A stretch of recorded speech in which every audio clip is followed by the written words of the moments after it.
Hello বন্ধুরা, আমি তোমাদেরকে সেদিন ভাপা পিঠেটা দেখিয়েছিলাম, কিন্তু ভাপা পিঠে বানানোর পদ্ধতিটা একদমই দেখাতে পারিনি।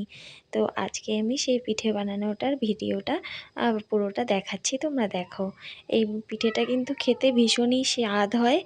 আর হচ্ছে আমি তো এমনিতেও পিঠে বলো মিষ্টি বলো খুবই ভালোবাসি। যাই হোক, আমার মতন কে কে ভালোবাসো অবশ্যই কমেন্টে জানিও।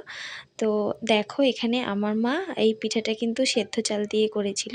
সেদ্ধ চালের গুঁড়োটাকে একটু নুন, চিনি পরিমাণ মতন আর হচ্ছে গুঁড়ো দুধ দিয়ে এটাকে ঝরঝরেও না ভেজা ভেজা ভাবও না, মিডিয়ামভাবে মেখে রেখেছিল। আর এখানে দেখো, দুটো নারকেল ফাটিয়ে নিয়েছিল বাবু। আর এই নারকেলটা কিন্তু আমার বাবু কুড়িয়ে দিয়েছে। আর এখানে দেখো, আমি একটু বাবুকেও ভিডিও করেছি। আর মা বলছিল যে খেজুর গুড়টাকে এইভাবে বাটি থেকে চামচ দিয়ে একটু চেঁচে চেঁচে একটা বাটিতে এক্সট্রা করে রাখতে।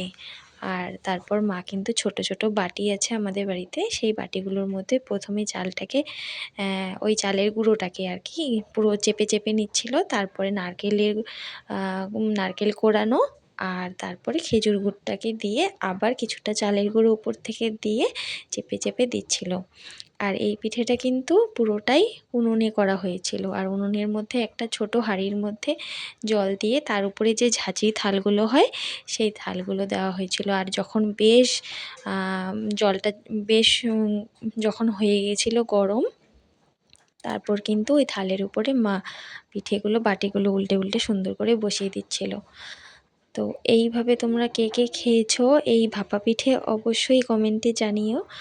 আর আমার মা তো প্রায়ই করে, আর শীতের দিনে তো কি বলবো, যখনই বাড়িতে যাই তখনই পিঠে খাই মায়ের হাতে এরকম। আহ, উম, তো তোমাদের কেমন লাগলো ভিডিওটা জানিও। আজকের মতো এখানেই টাটা। সবাই সুস্থ থেকো, ভালো থেকো, আমার চ্যানেলটিকে সাবস্ক্রাইব করো।